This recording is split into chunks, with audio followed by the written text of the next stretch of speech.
الصلاة والسلام عليك يا سيدي يا رحمة للعالمين وعلى آلك وأصحابك يا محبوب رب العالمين. رب اشرح لي صدري ويسر لي أمري واحلل عقدة من لساني يفقهوا قولي.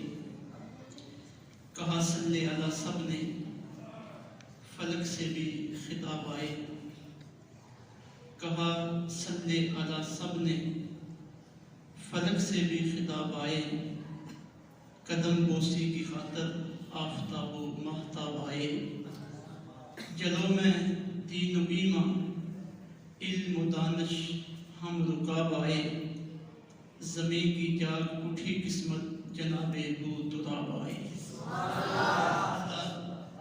جلد مجدہ کی حمد و ثنا حضور رحمت العالم نور مجسم شفیع معظم حضرت سیدنا محمد مصطفیٰ صلی اللہ علیہ وسلم کی بارگاہ میں درود و سلام کا نذرانہ عرض کرنے کے بعد میرے انتہائی محترم و معزز بزرگ و دوستو پیر بھائیو السلام علیکم ورحمۃ اللہ وبرکاتہ۔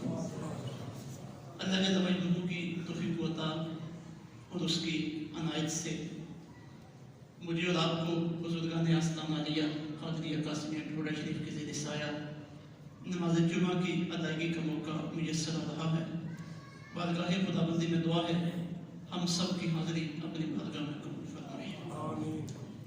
آج 13 رجب شریف ہے۔ اس مہینے میں اس مہینے کے ساتھ جن بزرگوں کی خاص نسبتیں ہیں اور جن ایام کی خاص نسبتیں ہیں ان میں سب سے پہلے آج کی جو 13 تاریخ ہے رجب شریف کی، یہ یوم ولادت ہے امیر المومنین خلیفہ چہارم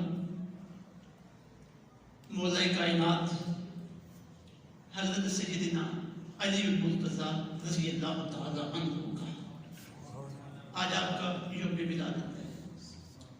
اسی مہینے میں 22 تاریخ کو یوم وفات ہے عظیم صحابی رسول کاتب وحی حضرت سیدنا امیر معاویہ رضی اللہ تعالیٰ عنہ کا، اور اسی مہینے کی 22 تاریخ کو یوم وصال ہے حضور رحمت العالم صلی اللہ علیہ وسلم کی آل پاک کے عظیم فرد امام الائمہ حضرت سیدنا امام جعفر صادق رضی اللہ تعالیٰ عنہ کا، اور اسی مہینے کی 27 تاریخ کو حضور رحمت العالم صلی اللہ علیہ وسلم کو معراج شریف بھی کروائی گئی۔ تو یہ 4 اس مہینے کی اہم نسبتیں ہیں۔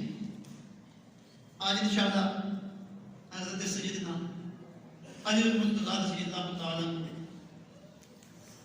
آپ کے عظمت و شان اور آپ کے کمالات اور آپ کے بارے میں جو اہل سنت و جماعت کا عقیدہ ہے اس کے متعلقہ چند باتیں آپ کی خدمت میں رکھتا ہوں، باقی انشاءاللہ آئندہ سلسلہ چلتا رہے گا۔ 13 رجب جناب سیدنا علی المرتضیٰ رضی اللہ تعالیٰ عنہ آپ کی ولادت ہے۔ حضرت سیدنا علی المرتضیٰ رضی اللہ تعالیٰ عنہ آپ کو اللہ رب العزت نے جو کمالات عطا فرمائے، درجات کی بلندیاں عطا فرمائی، خصائل عطا فرمائے، خصائص عطا فرمائے، ان کے بارے میں حضرت عبداللہ ابن عباس رضی اللہ تعالیٰ عنہ آپ فرماتے ہیں کہ قرآن مجید کی تقریباً 300 آیات حضرت سیدنا علی المرتضیٰ کی فضیلت میں نازل ہوئی تھی۔ کتنی؟ سارے بولے کتنی؟ کہتے ہیں 300 قرآن مجید کی آیات حضرت علی المرتضیٰ رضی اللہ تعالیٰ عنہ آپ کے حق میں نازل ہوئی تھی۔ قرآن مجید کی ایک آیت تجربہ میں نے قرآن خطبہ تلاوت کی ہے، اسی سے بات کا آغاز کرتے ہیں۔ اللہ رب العزت ارشاد فرماتے ہیں وَمِنَ النَّاسِ، اور لوگوں میں سے کوئی وہ ہے مَن یشری نفسہ، جس نے اپنے آپ کو بیچ دیا ابتغاء مرضات اللہ، اپنے اللہ کو راضی کرنے کے لیے، اپنے رب کی رضا چاہنے کے لیے۔ آیت طیبہ کا ترجمہ توجہ کے ساتھ دوبارہ سنیں تاکہ بات اس انداز میں چلائی جائے کہ آپ کو سمجھ بھی آئے اور آپ کی توجہ بھی ہو۔ سورہ بقرہ کی آیت ہے، فرمایا وَمِنَ النَّاسِ مَن یشری نفسہ ابتغاء مرضات اللہ، لوگوں میں سے وہ بھی ہے جس نے اپنی جان کو بیچ دیے، جان کو بیچ کر اس کے بدلے میں اللہ کی رضا کو حاصل کی ہے، اللہ کی خوشنودی کو حاصل کی ہے۔ اب یہ کون ہے جس نے اپنی جان کو اللہ کی رضا کے لیے بیچ دیا ہے، اپنی جان کو قربان کر دی ہے؟ ایک تو یہ کہ یہ سلسلہ قیامت تک چلتا رہے گا، اللہ اپنے بندوں کو یہ توفیق عطا فرمائے گا، وہ بندے اللہ کی رضا کے لیے اپنے جان مال ہر چیز کو قربان کر دیں گے۔ لیکن بطور خاص یہ جو آیت طیبہ ہے جس وقت نازل ہوئی، یہ کس کا مقام بیان کر رہی تھی اور کس کے حق میں اس آیت طیبہ کا نزول ہوا؟ تو اس کے متعلق کتب تفسیر میں جو روایات ہیں ان میں سے ایک روایت یہ بھی ہے کہ حضور رحمت دو عالم صلی اللہ علیہ وسلم جب مکہ مکرمہ سے ہجرت کر کے مدینہ طیبہ کی طرف تشریف لے جانے لگے ہیں، بڑا کٹھن اور بڑا مشکل مرحلہ ہے۔ مشرکین مکہ نے میٹنگ کر کے یہ فائنل کر دیا ہے کہ محمد صلی اللہ علیہ وسلم انہیں ہم نے مکے سے نکلنے نہیں دینا، اگر یہ نکلیں گے تو انہیں ہم قتل کر دیں گے۔ ان کی پلاننگ مکمل ہو چکی ہے، لیکن ادھر اللہ کا آرڈر بھی ہے، آقا علیہ السلام نے ہر حال میں مکہ مکرمہ کو چھوڑ کر مدینہ طیبہ میں پہنچنا ہے، اور کیفیت یہ ہے کہ آقا علیہ السلام کے پاس مشرکین مکہ کی بے شمار امانتیں بھی موجود ہیں۔ تو ایک ایسا بندہ چاہیے کہ امانتیں جس کے سپرد کی جائیں تاکہ وہ کل صبح جن کی امانتیں ہیں ان کے پاس پہنچا دے۔ لیکن اس کے لیے کوئی عام بندہ نہیں چاہیے تھا، بلکہ وہ بندہ چاہیے تھا جو اتنا بڑا بوجھ اٹھا لے اور اپنی جان کا سودا کرنا پڑے تو اسے کوئی پریشانی نہ بنے۔ ادھر جناب سیدنا ابوبکر صدیق رضی اللہ تعالیٰ عنہ اپنی جان کا سودا کر کے آقا علیہ السلام کے ہم سفر بنے، سرکار کے ساتھ نکلے ہیں۔ ادھر آقا علیہ السلام نے اپنے بستر پہ جناب سیدنا علی المرتضیٰ رضی اللہ تعالیٰ عنہ آپ کو سلایا ہے، امانتیں ان کے سپرد کی ہیں۔ اب آقا علیہ السلام کی جگہ پہ اس رات کو کسی کا سونا، اس بستر پہ کسی کا آنا واضح نظر آ رہا تھا۔ خود اپنے آپ کو کسی کے سپرد کرنے کے مترادف ہے، اپنے آپ کو مشرکین کے سپرد کرنے کے معنی میں ہے کہ وہ آئیں گے حضور پر حملہ کرنے کے لیے، تو جب حضور نہیں ہوں گے وہاں پہ جو موجود ہے حملہ اس پہ ہوگا، شہید وہ ہوگا۔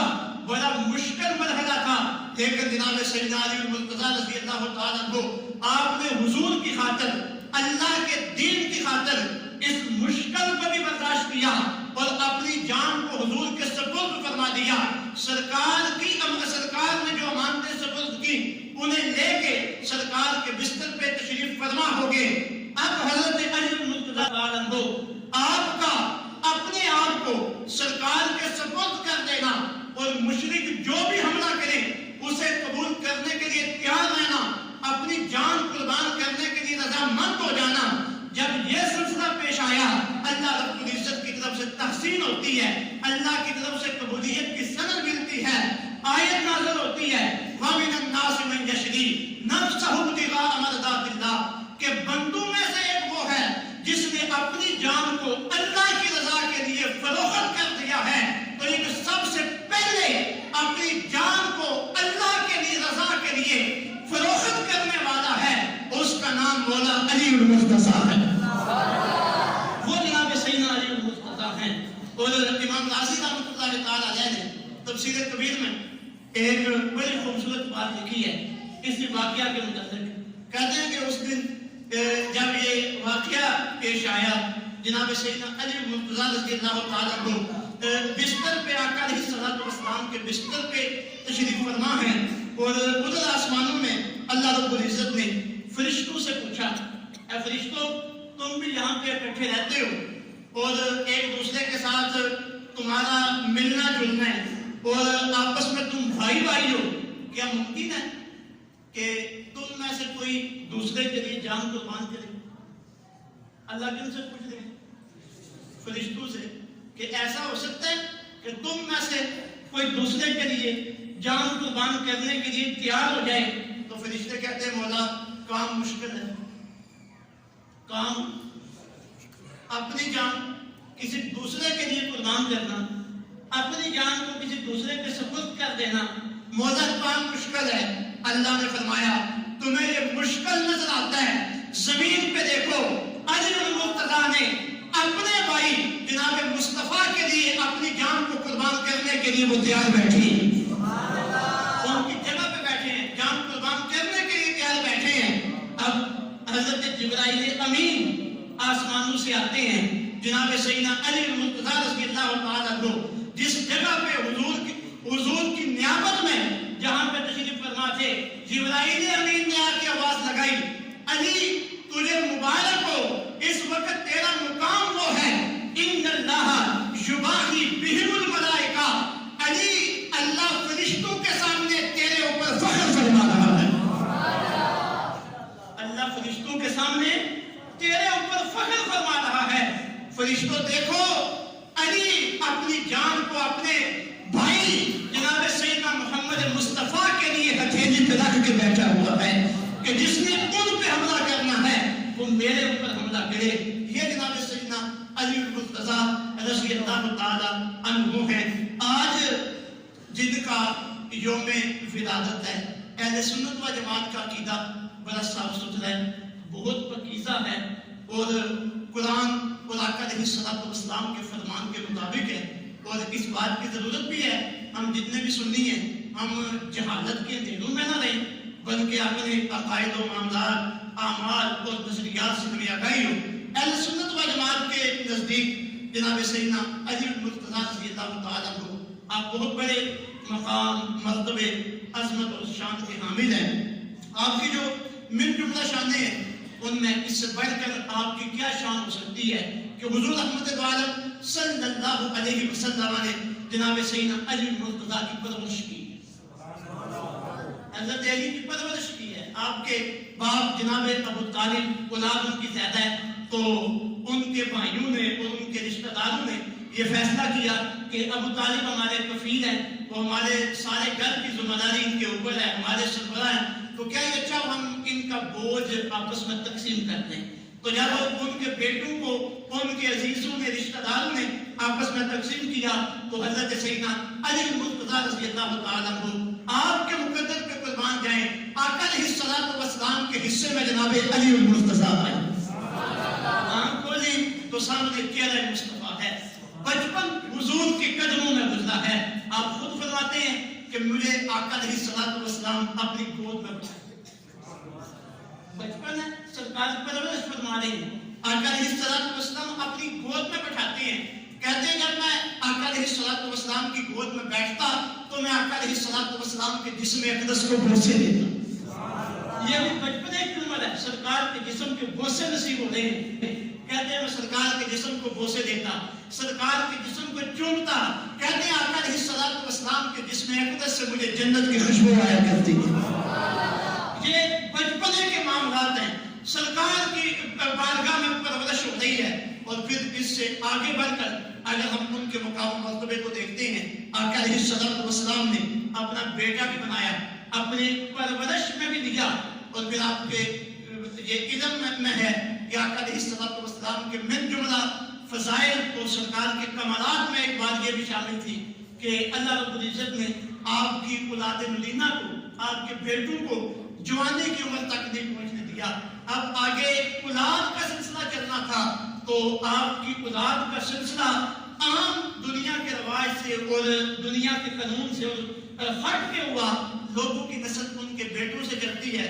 میرے اور آپ کے محبوب صلی اللہ علیہ وسلم آپ کی نسل آپ کی بیٹی سے چلی. جب آپ کی نسل آپ کی بیٹی سے چلی تو آقا علیہ الصلوۃ والسلام کی اولاد کے جو جد اعلیٰ ہیں، جد اعلیٰ بننے کا شرف جناب سیدنا علی المرتضیٰ کو نصیب. ان سے آقا علیہ الصلوۃ والسلام کی اولاد چلی. تو آپ کی جو اولاد ہے، آپ کے بیٹے امام حسن رضی اللہ تعالیٰ عنہ اور امام حسین رضی اللہ تعالیٰ عنہ، تو ان دونوں شہزادوں کی آگے جو اولاد چلی ہے انہیں ہم سادات کہتے ہیں. وہ سید ہیں، وہ ہماری آنکھوں کی ٹھنڈک ہیں، وہ ہمارے سر کا تاج ہیں، وہ ہمارے سردار ہیں، ہمارے بادشاہ ہیں. ایک نسبت انہیں جناب سیدنا محمد مصطفیٰ صلی اللہ علیہ وسلم کی ہے، دوسری نسبت انہیں جناب سیدہ فاطمہ الزہرا کی ہے، اور تیسری نسبت انہیں جناب سیدنا علی المرتضیٰ کی. تو جب یہ تینوں نسبتیں ملی ہیں تو اس سادات کے نسب پہ چاند چاند لگے ہیں، انہیں کمال ملا ہے، انہیں عظمت ملی ہے. اور یہی جناب سیدنا علی المرتضیٰ رضی اللہ تعالیٰ عنہ ہے. سرکار نے اپنا بیٹا بھی بنایا، پرورش بھی کی، سرکار نے اپنا داماد بھی بنایا، اور پھر مزید کمال یہ ہے کہ آقا علیہ الصلوۃ والسلام نے انہیں اپنا بھائی بھی بنایا. بیٹا بھی بنایا، داماد بھی بنایا، اپنا بھائی بھی بنایا. ترمذی، مستدرک حاکم اور دیگر کئی کتابوں کی روایت ہے جب مسلمان مکے سے عزت کر کے مدینہ طیبہ تشریف لے جاتے ہیں تو بے سر و سمانی کا عالم ہے. ان کی اپنی جائیدادیں، اپنے مال و متاع اور ہر چیز مکے میں رہ جاتی ہے. جب وہاں پہنچتے ہیں تو مدینے کے لوگ اصرار کرتے ہیں اور انہیں آقا علیہ الصلوۃ والسلام مکی اور مدنی صحابہ کے درمیان بھائی چارہ قائم کرواتے ہیں. ایک مکی کو دیتے ہیں، ایک مدنی کو دیتے ہیں. بھائی چارہ قائم کروا دیا. اب مدنی چونکہ وہ وہاں کے رہنے والے تھے تو ان کی جو جائیدادیں تھیں انہوں نے اپنی جائیدادوں میں، اپنے مال و متاع میں مکی بھائیوں کو باقاعدہ حصہ دیا تاکہ ان کا بھی یہاں نظام چل سکے. سرکار نے سب کو بھائی بھائی بنا دیا. حضرت علی المرتضیٰ اکیلے رہ گئے، آنکھوں میں آنسو ہیں. آقا علیہ الصلوۃ والسلام نے پوچھا، علی آنکھوں میں آنسو کیوں ہیں، کیوں پریشان ہو؟ عرض کرتے ہیں، یا رسول اللہ صلی اللہ علیہ وسلم اپنے سب کو بھائی بھائی بنا دیا لیکن مجھے کسی کا بھائی نہیں بنایا. سرکار ارشاد فرماتے ہیں، علی کیوں پریشان ہوتے ہو؟ تم علی ہو، انت اخی فی الدنیا والآخرہ. علی تو دنیا میں بھی میرا بھائی ہے، آخرت میں بھی میرا بھائی ہے. تیرا بھائی چارہ تو میرے ساتھ ہے، تم میرا بھائی ہے. تو یہ آپ کا احساس ہے، یہ آپ کا کمال ہے. سرکار نے بیٹا بھی بنایا، سرکار نے داماد بھی بنایا اور سرکار نے بھائی بھی بنایا. اور پھر مزید کمال کی بات وہ یہ ہے کہ یہ جو بھائی کا لفظ ہے یہ آقا علیہ الصلوۃ والسلام نے دیگر کئی صحابہ کو بھی یہ اعزاز عطا کیا کہ تو میرا بھائی ہے. مثلا حضرت ابو بکر رضی اللہ تعالیٰ عنہ، آپ کے بارے میں سرکار نے اس طرح کے جملے ارشاد فرمائے. جناب سیدنا عمر فاروق رضی اللہ تعالیٰ عنہ آپ جب عمرے پہ جانے لگے تو آقا علیہ الصلوۃ والسلام نے ارشاد فرمایا، اے عمر اپنے بھائی، یعنی اپنی طرف سرکار نے اشارہ کیا کہ اپنے بھائی کو بھی اپنی دعاؤں میں یاد رکھنا. کئی صحابہ کو سرکار نے بھائی کا اعزاز عطا کیا کہ تو میرا بھائی ہے. لیکن جناب سیدنا علی المرتضیٰ رضی اللہ تعالیٰ عنہ آپ کو جو سرکار نے اخوت کا، بھائی چارے کا اعزاز عطا فرمایا، اس میں سرکار نے یہ بھی اضافہ کیا کہ باقیوں کے ساتھ اگر میرا بھائی چارہ ہے، باقیوں کے ساتھ میرا اخوت کا تعلق ہے تو وہ تعلق ہے اسلام کا، وہ تعلق ہے صحبت کا. لیکن علی کے ساتھ جو میرا بھائی ہونے کا تعلق ہے یہ تعلق ہے نسب کا.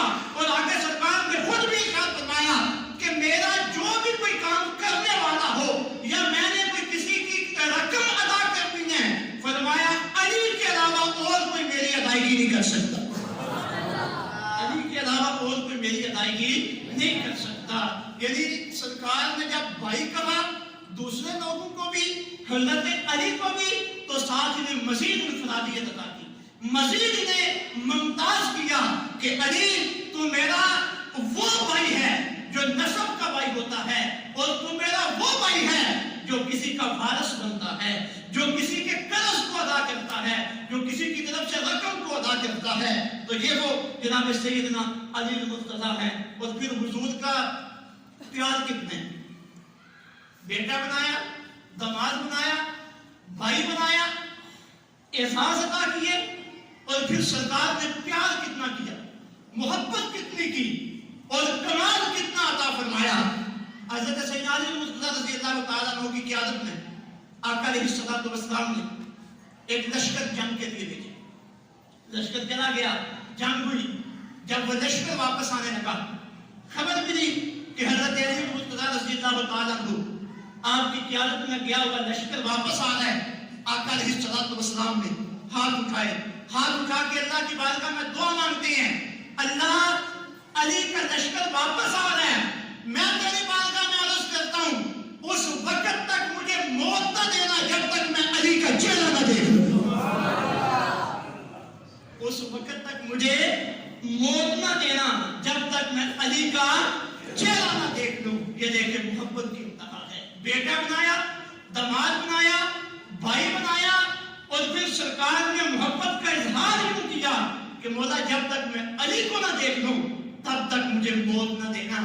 اسی طرح آقا علیہ الصلوۃ والسلام حجۃ الوداع کے موقع پہ جب آخری حج آقا علیہ الصلوۃ والسلام نے ادا فرمایا تو جناب سیدنا علی مرتضیٰ رضی اللہ تعالیٰ عنہ یمن میں تھے، یمن سے آپ جب واپس تشریف لائے، آقا علیہ الصلوۃ والسلام حج سے تشریف لا رہے تھے تو کچھ لوگوں نے جناب سیدنا علی مرتضیٰ رضی اللہ تعالیٰ عنہ کے خلاف نازیبہ باتیں کی۔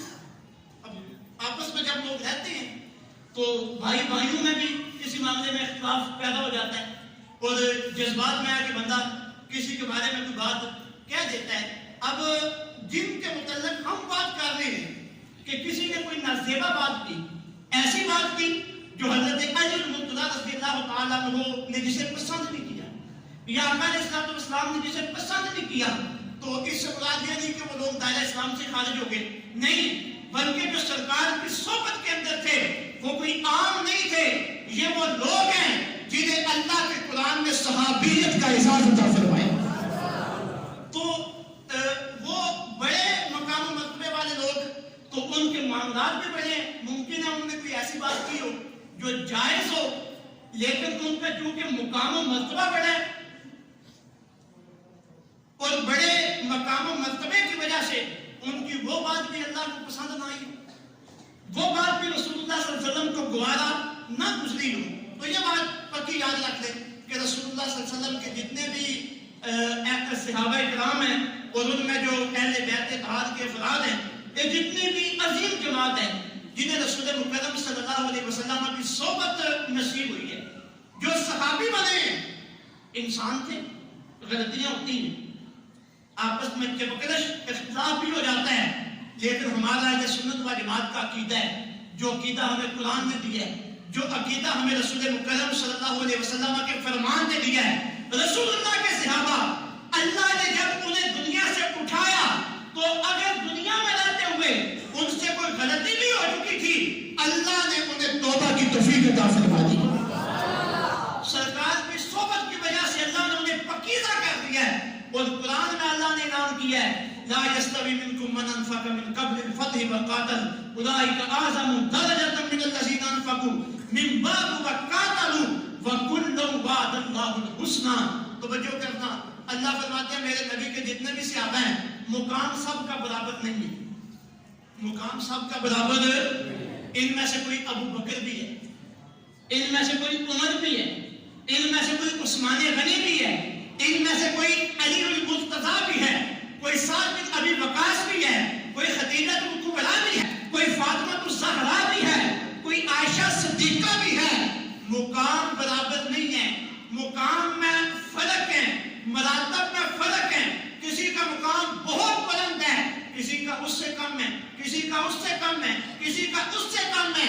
اللہ کی نظروں میں مقام برابر نہیں ہے، لیکن ایک چیز برابر ہے، وہ کیا ہے؟ وَكُلًّا وَعَدَ اللَّهُ الْحُسْنَى۔ اللہ فرماتے ہیں سب کے ساتھ میں نے جنت کا وعدہ کیا ہوا۔ جنت میں داخلے کے حوالے سے سب برابر، جنت میں داخلے کے حوالے سے سب برابر، جی بولو، جنت میں داخلے کے حوالے سے جنت میں سب جائیں گے۔ تو تو پھر جس طرح دنیا میں مقام برابر نہیں تھا، جس نے زیادہ عمل کیا، جس نے زیادہ قربانیاں دی، اس کا درجہ بلند تھا.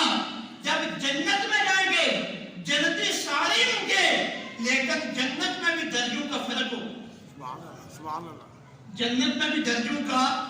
اب جہاں جناب سیدنا ابو بکر ہوں گے وہاں جانے کا کوئی سوچ سکتا ہے؟ جناب سیدنا ابو بکر، جہاں جناب سیدنا عمر ہوں گے، جہاں جناب سیدنا عثمان غنی ہوں گے، جہاں جناب سیدنا علی المرتضیٰ ہوں گے، جنتی سارے ہیں، لیکن جنت میں بھی درجوں کا، جنت میں بھی درجوں کا. یہ کن کی بات ہو رہی ہے؟ بولو سارے، کن کی بات ہو رہی ہے؟ یہ صحابہ کی بات ہو رہی ہے. جنت میں سارے جائیں گے. ہم جو لوگ ہیں نا، جو صحابہ کے بعد کے دور والے لوگ ہیں، کوئی محدث ہو، عالم ہو، متقی ہو، پرہیزگار ہو، عابد ہو، غوث ہو، قطب ہو، جو بھی صحابہ کے بعد آنے والا معاملہ ہے، اس نے ڈر کی زندگی گزاری ہے. کیسے زندگی گزاری ہے؟ مجھے بولنا، کیسے زندگی گزاری ہے؟ ڈر کی. صحابہ نے بھی ڈر کی زندگی گزاری ہے اللہ سے، اسی لیے انہیں جنت کی خوشخبری ملی ہے. لیکن صحابہ کے بعد والے جو لوگ ہیں، ہم کسی کے بارے میں یہ حسن ظن رکھ سکتے ہیں، یہ اللہ کا ولی ہے، بڑا نیک ہے، یہ جنتی ہے، حسن ظن رکھ سکتے ہیں، رکھنا چاہیے. لیکن کسی کے بارے میں کنفرم نہیں ہے کہ یہ جنتی ہے یا نہیں. بات یاد رکھنا، کسی کے بارے میں کنفرم نہیں کہ یہ جنتی ہے، یا ہم کسی کے اعمال کو دیکھ کے اس کے بارے میں حسن ظن رکھ سکتے ہیں. حسن ظن رکھنا چاہیے، اعمال کو دیکھ کے حسن ظن رکھنا چاہیے، ہمیں یہی حکم ہے. لیکن اندر کی حقیقت اللہ جانتا ہے، اندر کی حقیقت اللہ جانتا ہے. لیکن یہ سرکار کے صحابہ کا کمال ہے کہ اللہ نے انہیں دنیا میں جنت کی بشارت عطا فرما دی. سرکار کی حدیث ہے، حضور ارشاد فرماتے ہیں لن تمسنا النار من رآنی. حضور ارشاد فرماتے ہیں جس نے ایمان کی حالت میں مجھے دیکھ لیا ہے، میری صحبت میں آ کے بیٹھ گیا ہے، حضور ارشاد فرماتے ہیں اسے دوزخ کی آگ چھو بھی نہیں سکے گی. سبحان اللہ. سبحان اللہ. کن کا مقام ہے؟ صحابہ کا. کن کا مقام ہے؟ تو جو کنفرم جنتی ہیں، ہماری طرح کا کوئی بندہ اٹھ کے ان پہ اعتراض کرے، ان پہ لعن طعن کرے، ان کی کوئی خامی بیان کرے، کسی جرم کی ان کی طرف نسبت بیان کرے، تو پھر اس سے بڑھ کر اس کی بدبختی کیا ہو سکتی ہے کہ جسے اپنے انجام کے بارے میں نہیں پتا، وہ اعتراض کن پہ کر رہا ہے؟ جنتیوں پہ. کن پہ اعتراض کر رہا ہے؟ جنتیوں پہ اعتراض کر رہا ہے.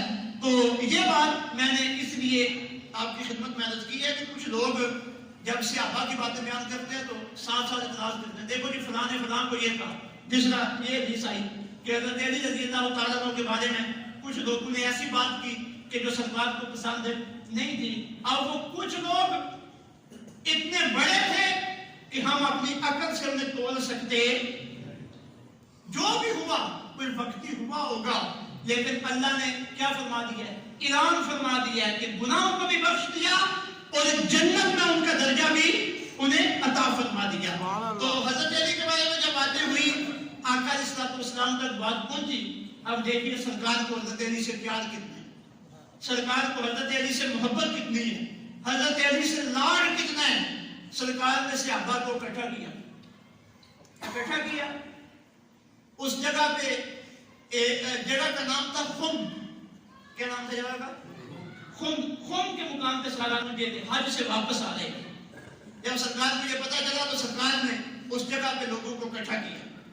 اکٹھا کر کے سرکار نے حضرت علی کے ہاتھ کو پکڑا، اپنے ہاتھ میں لیا، اپنا ہاتھ بلند کر کے سارے صحابہ کے مجمع میں سرکار نے خطاب ارشاد فرمایا. وہاں جو سرکار نے خطبہ ارشاد فرمایا، سرکار نے پہلے ارشاد فرمایا کہ مجھے پتا چلا ہے کہ حضرت علی کے بارے میں کسی نے یہ بات کی ہے، ایسی بات کرنی نہیں چاہیے تھی. یاد رکھو اب سرکار خطبہ ارشاد فرما رہے ہیں. سرکار کے خطبے کے آخری جملے یہ تھے، حضور ارشاد فرمانے لگے من کنت مولا ہو فہذا علی مولا ہو.